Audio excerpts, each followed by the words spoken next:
Salam. Güvən nəşriyyatının 6 aprel 2025-ci ildə keçirdiyi sınaq imtahanında istifadə edilən coğrafiya sualları 10-cu sinif. Aral gölü üçün doğru xüsusiyyətləri müəyyən eləyək. Qazaxıstan-Özbəkistan sərhədində yerləşməsi doğru fikirdir. Birinci şərtin olmadığı variantları silirəm. Avropa qitəsində yerləşir şərti yanlışdır. Axarsız göldür şərti doğrudur. Ona görə də cavabımız 1, 3, 5 kimi görünür artıq. Şorsulu olması şərti də doğrudur. Cavab A variantı. Cədvələ əsasən doğru olmayan sıraları müəyyən eləyək. Bu şərti işarə Qızıla aiddir. Qızılın adı doğru yazılıbdır. Qoşa da Gədəbəydəki qızıl yatağıdır. Birinci şərt doğru olduğu üçün götürülür. Çünki bizdən doğru olmayanları istəyir. Birinci şərtin verildiyi variantları silirik. İkinci şərt molibden işarəsidir. Molibdenin adı doğru yazılıbdır, amma şaxtaxtı travertin yatağıdır. İkinci şərt yanlış olduğu üçün götürürük. Üçüncü şərtdə misin işarəsi verilib, misin adı doğru verilib, amma Vejnəli Zəngilandakı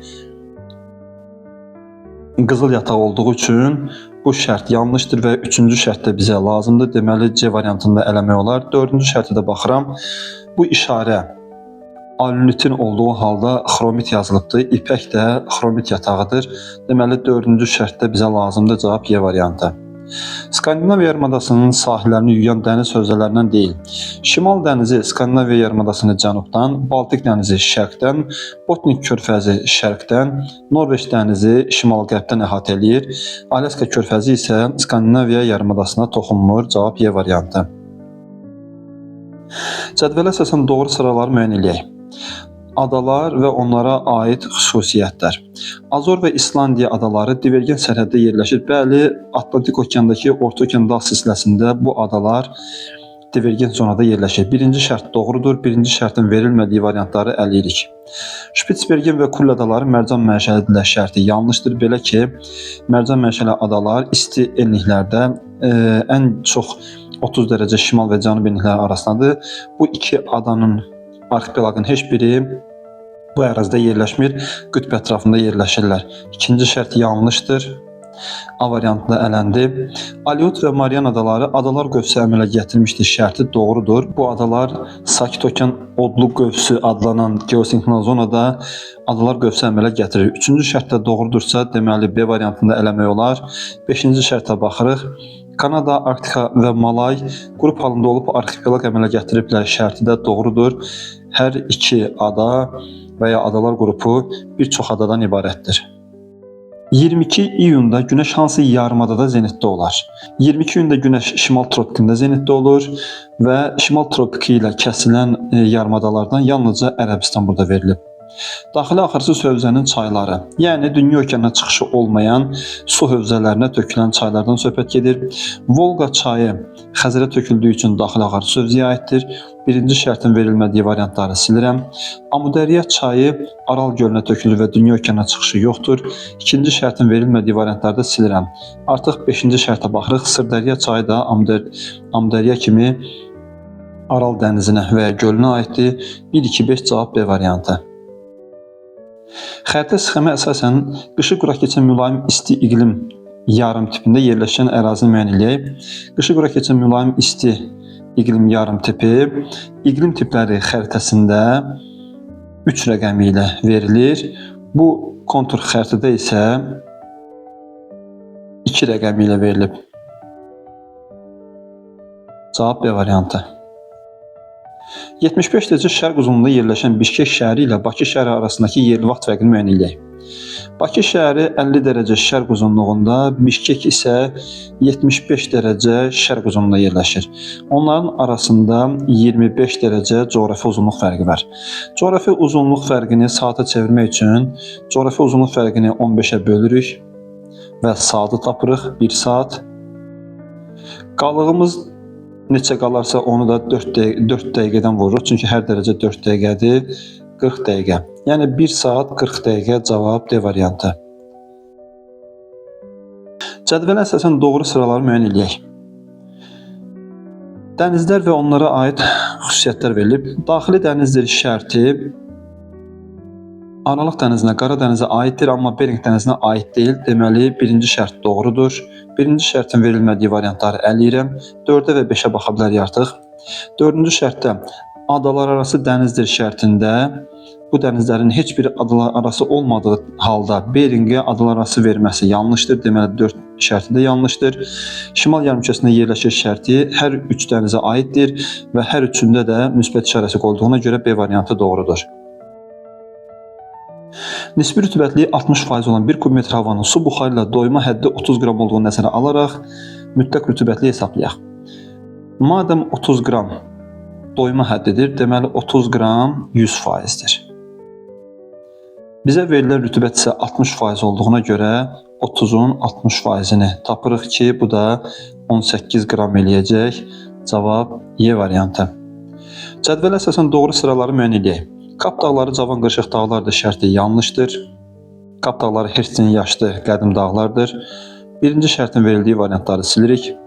Həmersli qədimdə baş vermiş tektonik hərəkətlər nəticəsində yaranmışdır şərti doğrudur. Belə ki, Həmersli dağları Avstraliyadadır və qədim qırışıqlığa aiddir. İkinci şərt doğrudursa, deməli D variantını da eləyə bilərik. Üçüncü şərtə baxırıq. Atlas zəngin fosforit ehtiyatla malikdir şərti doğrudur. Və 5. Appalaç Şərqi Amerikanın ən nəhəng daş kömür hövzəsi buradadır şərti də doğrudur. Cavab C variantı. İtaliya və Fransa üçün xarakterik olan müvafiq yerli küləklər. İtaliyada Sirocco, Fransada Mistral küləkləri xasdır və A variantı doğrudur. 3 yarımkürədə yerləşən və 4 okeanla əhatə olunan yeganə materik. 3 yarımkürədə yerləşmək üçün obyektin və ya burada materikin minimum bir xətlə, yəni ekvator, Greenwich və ya 180 dərəcəli meridianla kəsişməsi lazımdır. 4 okeanla əhatə olunan yeganə materik isə Avrasiyadır. Burada Avrasiya yalnızca Greenwich-in kəsildiyinə görə və ya 180 dərəcəli meridiana kəsildiyinə görə 3 yarımkürədə yerləşir və 4 okeanla əhatə olunan yeganə materikdir. Cavab D variantı. Hansı düzənlikdə orta illik yağıntı miqdarı daha çoxdur? Mesopotamiya ovalığı tropik ərazidə yerləşir.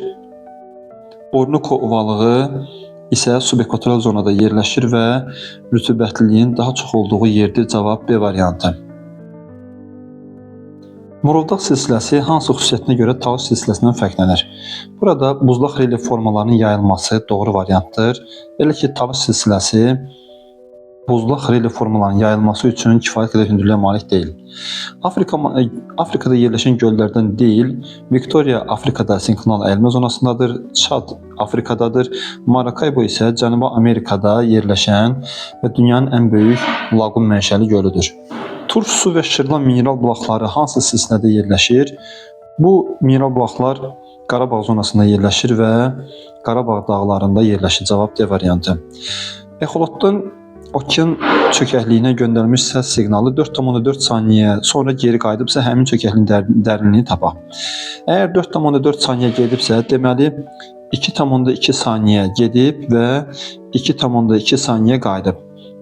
Yalnızca bir tərəfin müddətini saniyədə 1500 metrə vursaq ki, exolotdan göndərilən səs siqnalının sürəti saniyədə 1500 metrdir. Cavabımız 3300 metr olacaq. Su erozyon və akkumulyativ relyef formasını müəyyən eləyək. Troq dərəsi buzlaq mənşəli relyef formasıdır. Düyun küləklərin fəaliyyətidir, barxan küləklərin fəaliyyətidir. Sirk buzlağın fəaliyyətidir. Gətirmə konusu isə çayların dağdan düzənliyə keçdiyi vaxt yaratdığı akkumulyativ relyef formasıdır. Padan ovalığı üçün hansı fikir doğru deyil? Avropada yerləşir şərti doğrudur. Akkumulyativ düzənlikdir şərti doğrudur. Geosinkronal sahədə yerləşir şərti doğrudur. Günəş zenitdə olma prosesi baş vermir şərti doğrudur. Subekvator iqlim qurşağında yerləşməsi isə yanlışdır. Belə ki, Padan subtropik iqlim qurşağının Aralıq dənizi tipində yerləşir. Sakit və Atlantik okeanları birləşdirən coğrafi obyektlər. Bering boğazı Şimal və Sakit okeanı birləşdirir. Şimal buzlu okeanı və Sakit okeanı birləşdirir. Drake boğazı və Panama kanalı isə Sakit və Atlantik okeanları birləşdirən coğrafi obyektlərdir. Müvafiq olaraq Mezozoy və Kaynozoy erasının geoloji dövrlərini müəyyən edək. A variantında antropogen kaynozoya aiddir deyə A variantı səhvdir. B variantında Jura mezozoya aiddir, amma Ordovik paleozoya aiddir. C variantında Trias mezozoya, Paleogen isə kaynozoya aiddir. Cavab C variantı. Qara dənizin 5 litr suyunun buxarlandırılmasından 90 qram duz əldə edilmişdir. Bu dənizin orta duzluğu müəyyən edək. Əgər 5 litr sudan 90 qram duz əldə olmuşdursa, belə suyun 1 litrindən nə qədər duz əldə olunar şərti 18 qram deməkdir, yəni 18 promil. Xəritə sxemi əsasən soyuq okean cəryanlarının təsiri altında olan əraziləri müəyyən edək. Birinci məntəqə Gulf Stream isti cəryanının təsirindədir. İkinci Braziliya isti cəryanın təsirindədir. Üçüncü Peru soyuq cəryanın təsirindədir. Dördüncü Şimali Atlantik isti okean cəryanın təsirindədir. Beşinci soyuq Bengel cəryanın təsirindədir.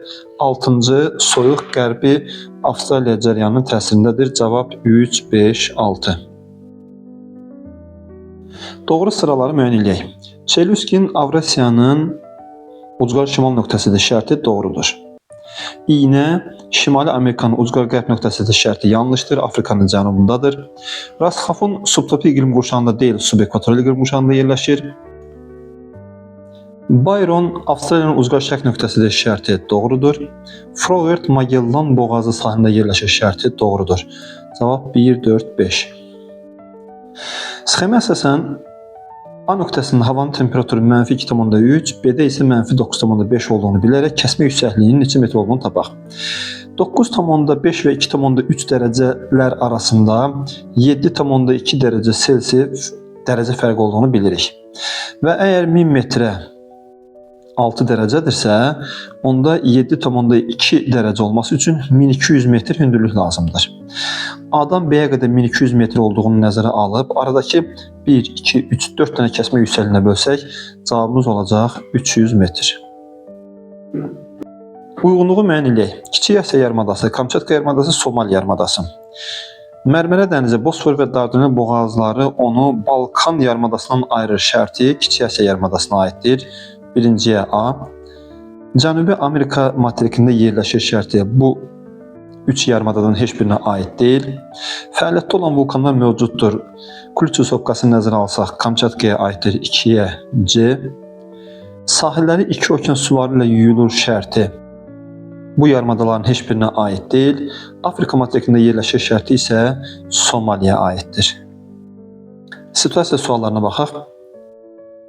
Coğrafi uzunluğu 80 dərəcə qərb uzunluğu olan 2 okean sahilindəki A məntəqəsindən hərəkətə başlayan səyyah şərq istiqamətinə hərəkət edərək uca dağları aşmış və müəyyən müddət sonra B məntəqəsinə çatmışdır. Ona məlum oldu ki, hərəkət etdiyi coğrafi nikdə il ərzində gecə ilə gündüzün uzunluğu bərabər olur. Yəni bura ekvator olan ərazidir, ekvatorial ərazidir və ya ekvator xətti üzərindədir. Səyyah müəyyən etdi ki, çatdığı məntəqənin coğrafi uzunluğu 51 dərəcə qərb uzunluğudur və burada materikin ən böyük çayının mənsəbi yerləşir. Səyyahın hərəkət etdiyi materik və A və B məntəqələri hansı okean sahilində yerləşdiyini müəyyən edək. Əgər ekvator xətti və qərb yarımkürəsindən söhbət gedirsə, deməli məsələ Cənubi Amerikada baş verir və okeanlar Cənubi Amerikanın qərbində sakit, şərqində isə Atlantik okeanlar var.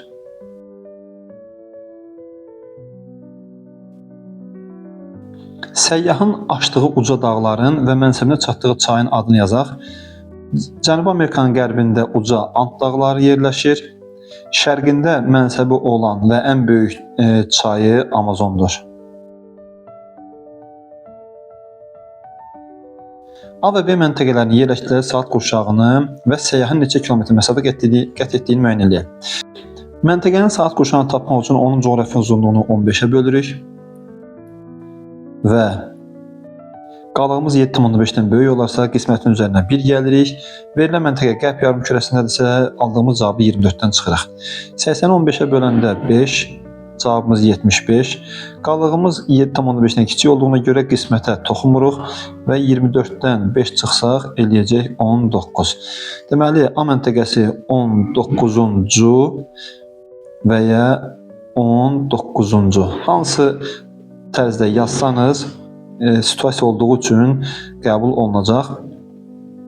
İkinci məntəqə isə 51 dərəcə qərb uzunluğundadır. 51-i bölürük 15-ə, 3 dəfə 45. Qalığımız yenə 7,5-dən kiçik olduğuna görə qismətə toxumuruq və 24-dən 3 çıxsaq eləyəcək 21. Yəni 21-ci və ya 21-ci. Qət olunan məsafə isə 80-dən 51 çıxsaq eləyəcək 29. Ekvator üzərində bu məsafəni 111 km vursaq, cavabımız 3219 km olacaq.